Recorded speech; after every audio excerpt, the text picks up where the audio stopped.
Thank you for joining us here for the Smite Console League. Finch, I've got Taco with me as well, and if you're carrying over from Esports Weekly, then please send your thoughts and prayers to Anatoly, who could almost certainly use them at this point. I felt it on the last one. I think that one hurt even me the most. I was like, okay, I definitely would not want to be Toly in this situation. Certainly doing it for a good cause, though, so shout outs to Toly for going through with all that. But we got some console action for you all today. In fact, we should be able to go ahead and take a look through what matchups that we could expect, but I'm certainly expecting that we're going to see some good Smite being played here today at a very high level. We're going to be taking a look at the Rival versus Revenge set, but some of the ones that are happening that we won't get to check in on are the Fable and EU powerhouses, as well as Astro versus Fable. The Astro versus Fable set is actually a really big deal, so that Fable were able to grab that one. Yeah, I think a lot of teams weren't necessarily expecting, because Fable for the NA side of things, I've had a little bit of a shake up with with the roster changes and everything. So those guys feeling pretty strong after that recent set win over Astral. Well, let's go ahead and take a look at the standings, too, so we can see where all the teams are stacking up. And we can see exactly how important this matchup is going to be with that win. Team Rival should be, if they were to win here, they should be able to go right up to the top of Europe. European powerhouses are already up there with one win that they've grabbed for themselves. They're going to be going up against Revenge, who haven't played a match just yet, so this is a pretty good litmus test if you're Revenge fans out there wanting to see how they stack up against really the best of the best. But it's a steep one to take because of the fact that they're going to be going up against Rival, and I mean, Rival just won the most recent console LAN that we had over here at the studios, and again, congratulations to the team even for that accomplishment back then, because an EU team's never won a console LAN before until Rival did it. We got to go figure something out. They're winning PC and console LANs with Rival. It's scripted. We got to go talk to them or something, huh, and try and get that under control. But they've all been playing very well, but we are just about ready to move into picks and bans for this very first game here. Again, it's going to be between Rival and Revenge, and I'm excited. Box has done some kind of mirroring of what PC's doing, but there's certainly still a lot of flavors that they have to themselves that we're going to see prioritized here in these picks and bans, Tom. I think for Rival especially, they've tended to adapt a little bit more from the SPL side of things. I think that they take close note of the compositions and the strategies that those teams bring out, and then they try to adapt them into their own style of play, which can make for some really unique transitions over from PC to the console side of things. Absolutely. Console, it just feels like is more aggressive just across the board. It feels like, or in person, there's always so much trash talk between them. They definitely want to prove they're the best, especially this duo lane here for Rival, Vaporish and DineOhSaw love to fight Taco, and I think that they're going to do that here in this matchup. I think that's part of the reason why we see Rivals leaning towards his Achilles pick, because they do love to fight. It's not even just that duo lane alone. You're right. They want to take this Achilles and aim for brawling from the get-go. Wouldn't be too surprised to see this headed into the solo lane. For Predator, he looked pretty strong throughout the lane duration. I think that Achilles as well has been a pick that has been able to establish a lot of dominance during the laning phase. No, this is very strong. The Odin pick is one that not just strong up against healers, but just strong in general, especially here on the box where we've seen it get played quite a bit. But the Xbalanque to go with that, that means that if you play into that in the dual lane, you might just be feeding into that passive, Taco. Maybe the dual lane got to rethink that. I think that's a really fun introduction, though, that Revenge are actually doing, is bringing in that Darkest Night with the Odin cage, especially because you're already in a limited area of mobility within that Odin ring, and when it's limited even further, because everybody's going to have to stop and stand still for at least a brief second. Communication can be a little bit shaky, so I think that having the Xbalanque is going to be a really important pickup here for Revenge if they are looking for a slight opening over Rival. Well, Cucullin and Discordia are what's going to come out for Team Rival, and these are some picks that I really like. Cucullin considered one of the strongest solo laners, so now we do have some questions about where this Achilles is going. We've seen Achilles in the solo as well, so some flex between those two that I would say, but Discordia in the mid lane, it's control in team fights, it's big burst damage. I always love this pick when we get to see it. And I think that because of the fact that it's also Fly who's going to be playing it, is another reason why it can be very easy to lean towards that Discordia. The Golden Apple, we actually saw Fly get a highlight moment play at the LAN with that apple, and so if he's able to have that sort of precision, I think that this Discordia could be a really strong pickup because of the cripple effect that she has. Could maybe interfere with what Odin is aiming to do. Yeah, she can catch out just about anybody and try and slow them down from jumping, but Robin is going to come out very likely, going to be the jungler for this Revenge squad. I feel like a pretty smart guy was talking about how good Robin jungle is earlier today, but they're going to pair that with that Sylvanas as well, have a really strong team fighting presence between the Sylvanas and the Odin. Well, looking at Rival's composition, I'm a little bit more convinced now that it's actually going to be Rapio on the Achilles instead. Predators on that Cucullin. Seems a little bit more to Rival's actual playstyle and what we're used to seeing from a lot of these guys. And I love it. I think that Revenge have done a strong draft too, though, to try and compensate for it. Yeah, I think that this draft from Revenge is actually really strong, especially the team fight, and I want to see it in action. We are ready to move into game one here between Rival and Revenge. Let's see how they stack up against, as you mentioned it, not just the top team in Europe, but they just won the LAN. They have a strong case to make for top team in the world right now, this Rival squad, and Revenge ready to show us what they're made of. And for anybody who's not as familiar with the org name Revenge, you might be a little bit more familiar with some of the players themselves. Vizahfy and RevengeGG. I think that those are two names that stick out quite a lot to me, at least. And even Zen has been around the scene for quite some time, so a little bit of familiarity, at least between these two teams from the get-go, as far as the players are concerned. Well, we'll see if they can put some of that experience to work here up against Team Rival, who are certainly going to demand it. And it is Rapio who's going to be playing that Achilles in the jungle for Team Rival. So some strong rotations coming out from that. It's so much damage early on and so difficult to try and avoid that first ability especially. So should be some very strong rotations from him. I think that's what prompted Revenge to go for this Raven jungle selection, because you want a warrior with high early base damage scaling to try and match up to what Achilles is going to be able to provide to the table from the start. And so Mango on the Raven against the Achilles, I think positioning and bouts for early oracles and early left, right, mid harpies are going to be unavoidable here. And Mango's elected to go with the Blink as opposed to Rapio, who's going more beads in response to the control. Even from a Nox mid, we haven't really talked much about how Nox mid doesn't get played that often, but that could be part of why we see Rapio getting this beads. You don't want to get rooted inside that second ability. It's just too strong of a combo. So Rapio had to be a little bit safer and can't quite go with that Blink Achilles. It's usually better, though, to play it a little bit safer to the book, especially against a Nox. I think Nox is the primary reason why we don't see Rapio opting for the Blink. It's you don't want to risk being silenced out. Yeah, absolutely not. I mean, it's such a strong combination, and Rapio recognizing it. And if he wants to try and put pressure here towards the mid lane, those beads are going to be essential to him once that dash is over from Nox. It's not too hard to get in there if you have the beads. As Predator is actually in a 2v1 and putting in good pressure with that Rage transformation. This is part of why Kakulin is so strong. Lands the root. And now he's going to try and keep it going, but now the rotation over from Vizahfy and the meditation. Predators might be in trouble. He's looking for the escape path. Does have Rapio here if he can land the stun. That can create a little bit of space for him, but Rapio instead looking for damage with those auto attacks. Very close is Mango to dropping, but just barely able to survive. Rapio sitting at level 2, though, in comparison to Mango, who hasn't had a chance to back off just yet or even finish with this farm. And I love what Predator chose to do there. It wasn't so much to actually try and find a solo kill in the 1v2 situation as much as it was preventing Vizahfy and Mango from dropping that blue buff, not letting them hit the level 2 and giving Rapio more than enough time to secure their own blue buff and then look for the invade. There's so much to be said, Taco, for like throwing a jungler off their timers, right? That is not in Mango's plan at all when he writes up his jungle path to spend that much time in the solo side jungle, just kind of doing nothing, basically getting his time wasted. And that whole time Rapio, as you said, is farming, which is going to help him get a big lead. As now there's trouble for Sylvanas over here, and the dual lane sprint comes out. Vaporish Coast only needs one more shot. Can't quite find it. Forced to retreat though. Had a good enhance from Gino. Vaporish has got to be careful though. He just needed the one axe to connect, slightly off the mark with that one. Means that Zen is going to be allowed to survive for at least one more round of these creeps. And Vaporish actually nearly ended up falling himself there. Yeah. That's the main reason why he had to back off. Gino almost taking him out. And that was just good positioning, I feel like, from Gen more than anything. Hiding inside that minion way to try and block off those auto attacks. And now this is a good response from Revenge to the aggression. Mango is here and waiting in the jungle. Blink in Piranha. Hands are going to come out as well, but a good catch there from DineOhSaw to stop the aggression. Vaporish Coast's going to be a survive, and they don't really have to give up anything.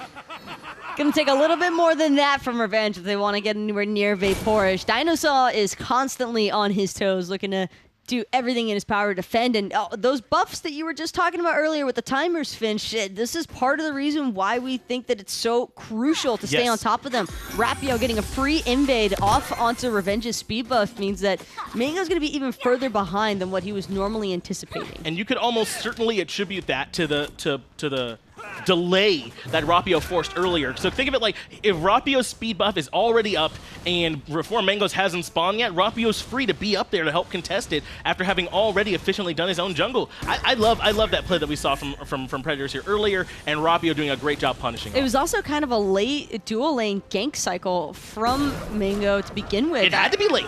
Because if you're going towards the dual lane side right around the same time as your speed buff spawning, I think that most junglers who are experienced as Rapio are going to ignore whatever might happen in the dual lane to begin with and just completely strip your jungle of any and every single one of those buffs available. Especially if you're team rival and what they've been through so recently. I mean, you have total trust in DineOhSaw and VaporizH's Coast to be able to survive that gank, and VaporizH did a good job. Didn't even have to use the beads in that gank. Just jumped away, and that gave a lot of freedom to Rapio as well to go make that invade, and Mango rather going to fall even a little bit further behind as a result of that time spent. Gino, though, along with Zhen here in the dual lane, they do have the pressure, but there's nothing really to strip in the jungle, so it doesn't amount to much. I think my main concern, though, for RevengeGG's draft is just what's going to happen with the Sylvanas later on, because already I think that DineOhSaw and VaporizH were able to show that they could have the pressure if they wanted. Speaking of which, Fly actually starting to make this rotation over the dual lane really early, catches him in the stride, looking for some burst onto Xuen, and it might be possible to take him out. They're going to drop down the apple. Sprint's going to come out as well. Fly finds first blood thanks to the apple damage. VaporizH Coast not done, already jumping in. Gonna need to be careful though. Mango is making the rotation, has the blink available. He's here now and trying to fix that face really quick. Dharmic Pillars come out for the deterrence onto Gino as VaporizH Coast forced to box inside the minion wave. And he's going to be able to find it. Wow. Mifo Mango does end up taking out VaporizH Coast, but at what cost? Gino still ends up losing his life in the process thanks to some great peel and damage out of DineOhSaw. And I love that awareness yet again, this time from VaporizH Coast to turn his attention towards the support in the backside who was getting low from the trade from DineOhSaw, or not the support, but Gino rather, because DineOhSaw was going aggressive for him. And even though he had Mango right in his face, put some damage in, was able to find that kill. But again, Mango making that rotation is a sacrifice within itself because he loses his speed buff yet again. High likelihood that the blue buff's going to be taken one more time from Predators too. So all in all, I would still say that heavily favors Rival because they did make the 2-for-2 trade out, and it just cost Mango so much to actually gank there yet again. If you're ganking and you're trying to get that lead for your dual lane, that was, even though it was a 2-for-2, that wasn't established because Rival got first blood. And as you mentioned, Rapio was able to continue to help strip away the jungle. So that does, I think, pretty handily come out in Rival's favor. The main problem, too, is it's Predators who's getting such a massive lead over Vizahfy. And probably the one strong attribute that Odins tend to have is their early game. And yet, that's not even going to be possibility here because of the fact that Vizahfy is set 2 levels behind since Predators has had full control of this solo lane buff control. Some damage from Fly here in the mid lane. No longer 50 meter, but could be in trouble either way as the rotation's coming in from Zhen as well. On the backside, Wrath of Terra on the Rapio. He's going to be the target. Mystic Rush comes out, but doesn't really find much. Instead, the Dharmic Pillars and the Apple are going to combine into the root and into the damage. Fly able to find another kill. It's 3-2 now for Rival. Nice little snag up there from DineOhSaw just to ensure that the Nox won't have the opportunity to dash away. That little window of opportunity the knockup can bring. Speaking of which, Fly not over with it just yet. Predator's making a rotation around the backside, going to be paying most mind to Mango because everybody else is getting exploded inside of this ring. Now Vizahfy came in on the backside as Predators is going to continue to chase down Mango on the right side as well. He's going to have the blink so that he can get away, but now the rotations come over from Gino as well. It could spell trouble for Rapio, and it does. The Xbalanque rotation does return some dividends. Vizahfy, though, is going to fall to the unruly magic. Fly able to get that kill. DineOhSaw just trying to do what he can to survive, but check it out. It's not over just yet. VaporizH Coast focusing on these left mid Harpies could be looking to possibly cut off Gino on his rotation back, but farms all that VaporizH Coast has in mind. And you see Predators coming up to contest the speed buff. This is what he's been doing all game long. Might have bit off a little more than he can chew now with the rotation coming over for the mid lane as well. Does put down plenty of good damage on his own, but he is all alone up here and almost certainly dead to rights. It is going to be that last hit that takes him down. Predators finally punished for aggressing into that jungle. That's just Revenge, I think, also getting a little bit lucky that Rapio. Oh, I thought you meant it was literally revenge. They were getting revenge. Oh, no. I think it was just more so like everything else. Speaking of which, Zen could use a little bit more, but he's not going to be able to make it out. Rapio going to make sure that he gets sent back to base against his will. because the team name is Revenge, and also they got revenge for the repeated speed bust scripts that Predators have been doing earlier. Just not gonna let that one go, are you? Every single cast, I think at least one of those squeezes by unintentionally. This ends up happening as Rapio going to box it out with Vizahfy in the solo lane. Looks like he was able to defend that blue buff for Predators, who will happily pick it up. But another good kill in the mid lane. You were wondering what's going to happen with this Sylvanas, right? Because he can be rather punishable, and I think we saw a little bit of that happen just now. I think we've seen a lot of that happen already in 8.5 minutes, sitting at 3 deaths. It's going to be hard for Zen to turn this one around, if I'm being blunt, because Sylvanas, another one of those early game gods. You kind of expect him to get the control of the duo lane, look for some of those early game rotations, but Zen, every single time he showed up to a fight, it's usually just been as a target.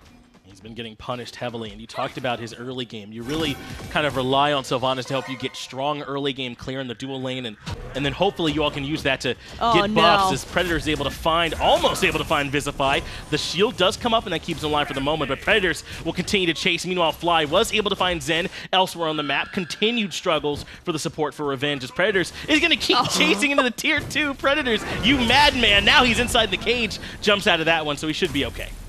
Vizahfy still not willing to let him go just yet. Is getting a decent amount of healing, though, off of that Warrior's Blessing, but this time around it could be Rapio who actually ends up finding Vizahfy's untimely death. Fatal Strike still available, and it's going to be made to use as Rapio leaves Predators to die, essentially. Yeah, so long to Predators is the call here from Rapio, and it is going to be Zen who gets that hit. Actually, a much-needed kill credit going over to the Sylvanas, so I think that's not for nothing, actually, that he was able to grab that, but in the end, it does end up being a 1-for-1 Predators falls for Vizahfy. Probably the Predators are more valuable than Vizahfy here at this point. I would have to agree with that, but with Zen all the way over on the opposite side of the map, that means that Team Rival is going to make quick use of Revenge's red buff. And speaking of which, Gino also losing half of his health already to some of that damage out of Fly. Yeah, it's no joke going up against that damage from the Discordia. The Strife into the Unruly Magic can be quite the potent combo, as some ward control going the way of Revenge around the Gold Fury. He is 5-0. I didn't even realize that Fly just casually collecting kill after kill, it seems. Yeah, I don't think it's any mistake that Fly's 5-0 and also Jin has died 4 times. I think Fly in particular has been really punishing this Sylvanas pick, catching him out with the Strife. The Strife, it's not the hardest ability in the world to hit, but it's a task made even easier, I think, by a large, slow Sylvanas target. All that mobility, though, Finch, come on. On the Sylvanas? On the Sylvanas. Sure, yeah. If he had the sprint, he's got the sprint. Oh, right. That's what makes him go fast. Those are just more boots, I guess. Is that what sprint is? Are they more boots over there? What actually is sprint? What do They're shoes for your shoes. Right. You put the wings, those are your shoes in the picture, and you just put the wings on your shoes, right? And then you can go faster. Something like that. It's what I've been made to believe, at least. Speaking of which, Predators still not ready to let this speed buff go away. Nearly managing to steal that way from Mango, but it won't even matter. He gets the buff, but it cost him his life. Yeah, manages to get the 1v2 kill, and manages to avoid getting rooted. Now he's the one putting pressure. His autos are going to be way better. Gets the knock up, and able to avoid the dunk with the jump up in the air. Now Rapio's here, and he's going to be looking for LingXiao, able to find that without too much trouble. Vizahfy does have the cage. He's going to trap Predators in and limit any kind of sustain, but he's juking for his life, just not long enough. Rapio could be in a tight situation here, but he's got the backup from DineOhSaw. Won't be able to connect, though, on that grab against Zen, and neither will the Fatal Strike. Rapio could actually end up dying here. And he is going to end up taking a spill. I think he was hoping that the Shen would fall into execute threshold, but just did not quite fall that low and gets knocked up inside the tower. Great play on the Wrath of Terra, and lets it get one more kill in return. So, again, Rival playing aggressive in the enemy jungle and getting a little punished. Well, Vapor's still not over with it just yet. Will manage to strip away the red buff one more time here as Mango tried to help his team secure it, but to no avail.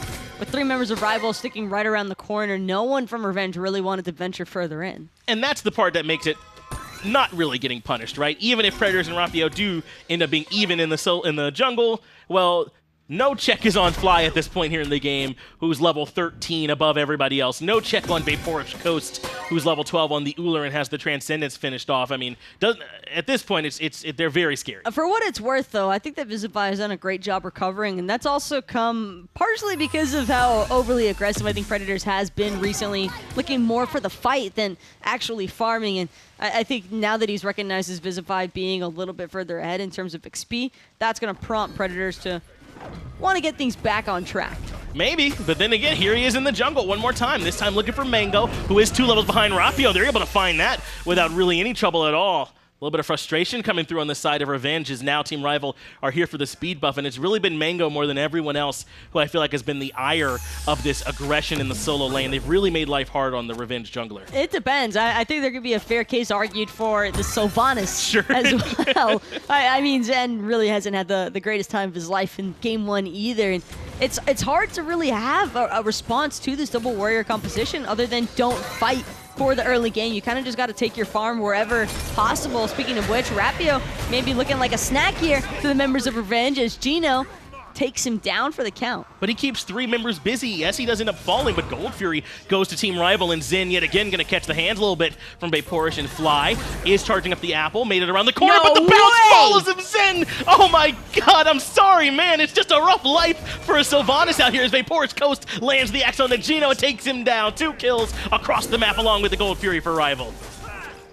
I have not seen a more misfortunate bounce for a Sylvanas than in that single moment. Predator's trying to do what he can to stay alive inside of this cage, but it won't be enough as Vizahfy takes him out with a bird bomb. Yeah, it's hard out here for a Sylvanas. At least it seems to be in this game, as Rival have kind of made it a point to try and punish the immobile pick. And that time, just a good bounce from Fly to track him down as he went around the corner. That helped them find that kill. Now a 5,000 gold lead for Team Rival in front of Revenge, but trying to get something back is the Revenge squad. They're coming over towards the Pyromancer. Rapio, of course, though, is here, forces them off of it. In fact, blinks in. He wants to look for more. Speaking of which, LingXiaoWho gonna make sure to head back to base. Yeah, that's basically what Rapio just said to him, because Revenge tried to do an objective for the first time ever, and, well, that did not work out for them in the slightest. No, they really were not able to grab it. Rapio and Fly rotating over. The Strife did, I think, roughly a bajillion damage, something like that. And they were able to find the kill afterwards. Now a 6,300 gold lead in their favor, and things are just getting worse and worse. Oh, thank you for hovering over. Its actual damage is 220 plus 60% scaling. So that was a little off. Feels like a lot more, though, because of how far ahead Fly is in terms of itemization and levels. So when he drops a Strife against like a level 11 Sylvanas, it deals a little bit more damage than what you probably think. But that's the thing. You kind of are used to your Sylvanas being this level. You're not used to your jungler being about the same level, really. Level 12 for Mango. You could he's had a hard time here as the Robin so far. It's just a direct result, though, of all the invading that's been made possible because of Predators and how stupidly aggressive he's been playing. I mean, he's just all up in their face. Yeah, there hasn't been a single moment, I don't believe, where Predators is actively backed off. It doesn't matter how many people approach that speed buff. He's just down to brawl.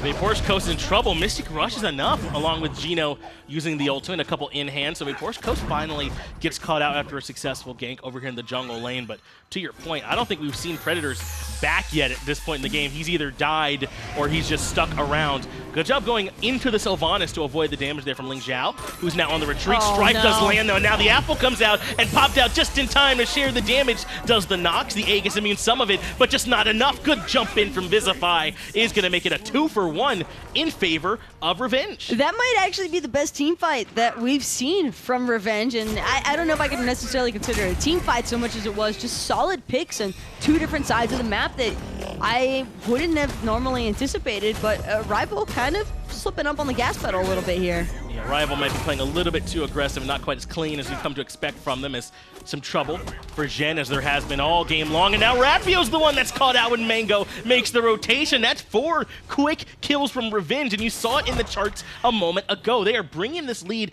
back down now to 5,000 gold, about 5,000 experience as well. And not to say that Rival are not still in the lead here, but they've got to kind of ease up a little bit. I think not enough respect has been warranted towards Revenge, and that's been funneling into Rival, taking these circumstances that I don't think they normally would if they were in a LAN environment, so to say, against a team that they fully believe can match up to them. Here, it has been a little disrespectful, I'm not going to lie. They've been going pretty ham against these guys from Revenge, so I do think that it's cool to see Revenge stepping up to the challenge and being like, okay, well, if you guys want to play overconfident, then we're more than happy to collect and punish your mistakes. And sometimes that's what it takes, right? Especially when you're a team like Rival right now who's looking like the top team anywhere on console right now. You play this way, and then the other team's got to show you that they can hang, and I think that that's what Revenge is showing right now, that y'all might be the top team, but you can't play like this and expect to get away with it for free. So Rival going to have to kind of rein it in just a little bit, as Gold Fury is going to be up here in the next 20 seconds. Certainly could be a point of contention. Expecting to see some more grouping from Rival. Right now, they've kind of realize, okay, guys, well, the 1v3 thing that we've been doing for the first 8 minutes is not going to be as possible at 20, but let's just see how it goes with a full 5-on-5. DineOhSaw is early on the target here, but very tanky is the Ganesh right now. Only 1 death, 10 assists, and has the Gauntlet and Sovereignty all finished, so really only worried about the damage from the Nox, who has not had the best game so far. So DineOhSaw feeling rather comfortable as Revenge actually going aggressive. Vapor's initially the target, but good axe lands. DineOhSaw drops the Dharmic Pillars to try and help make a path for escape, but Vizahfy has Vapor's Coast isolated, and DineOhSaw's in trouble as well. It's just 2 different sections getting focused at once, however. They're going to manage to take out DineOhSaw, but it's going to cost Mingo his life as Fly takes him down with the Golden Apple. It just feels like Revenge are grouping a little bit better right now. It's up into the Fatal Strike. That does mean that Rapio is able to escape, but Gino right here along with the rest of his squad, and Fly could potentially be in trouble. Goes up into the Rising Jaguar, and that catches him even while he's invisible. Fly falls as well, but Predators does hunt down LingXiao. It's a 2-for-2 overall so far. But it's Predators, and he has been making plays all game long. Starting to feel some of the damage, though, from that ship of Longe. Gino's all caught up in farm. Gino's shredding through Predators right now. Vapor's Coast comes back in. Hail of arrows and bladed arrows deletes Gino off of the map just in time to save Predators. Zhen's gonna fall as well, and the Hunter, the star for Team Rival, shows up and turns the fight around. Vizahfy had his ultimate yet again, but he pulled the Gold Fury in the process, or somebody aggro that Gold Fury because it destroyed the cage immediately. Vizahfy, that was good timing. Just a little bit too late there off of the confirm from Team Rival. Cannot steal it away. Rapio eventually puts in the last hit. 4 members of Revenge end up falling, and Taco. I mean, what happened? That looked like a good fight. It looked like a Revenge fight from front to back. It was a perfect fight until Predators managed to stay alive just long enough for Vapor's to be able to bring in the support. He was the cavalry that they needed to arrive. Vapor's didn't have a chance to really participate in that fight because at the very start of it, he was getting focused out by both Mingo and Vizahfy. Right. And I think the Odin cage really deterred Vapor's from wanting to move further up because he was so concerned about surviving, especially when Fly was taken out so swiftly. Now Fire Giant in the future for Team Rival. Mango is around, but he's kind of the only one, and he cannot walk into this one alone to try and stop him. In fact, Rapio might send him back to base the hard way. Execute and land, and Mango falls. Fire Giant now going to go over to Team Rival without any real contestation, and for a moment there, the gold lead had started to drop, but Rival, they regrouped and they pushed it back up to 8,600 in the lead. The experience, though, from Rival, from having a chance to play against some other teams that I think are very formidable opponents, particularly from the North America scene, I think that's where we see that next level of aggression from Rival coming from. I think that Europe has historically tended to be a little bit more passive on the console side of things as well, and with Rival bringing in this new level of aggression, we can probably start to expect some of the other teams to maybe go a little bit more out of their safety zones too. And it was interesting because Revenge kind of got down in the dirt with him and fought early on, which is what Rival really like to do, and they kind of force you to do that by invading into the jungle. But when things get messy like that, it usually favors the more experienced squad, especially when Fly and Vapor's Coast are going unchecked elsewhere on the map. Tier 2 tower now in dual lane has been taken. Vapor's Coast lands the axe on a Gino, who pays almost his entire HP bar for it. And now Team Rival can look for whatever else they want at this point. A lot of control. Seems as though Rapio's trying to get another solo kill onto Mango here, forcing out that Raven ultimate. That's going to be a huge one for Revenge to lose during this defense.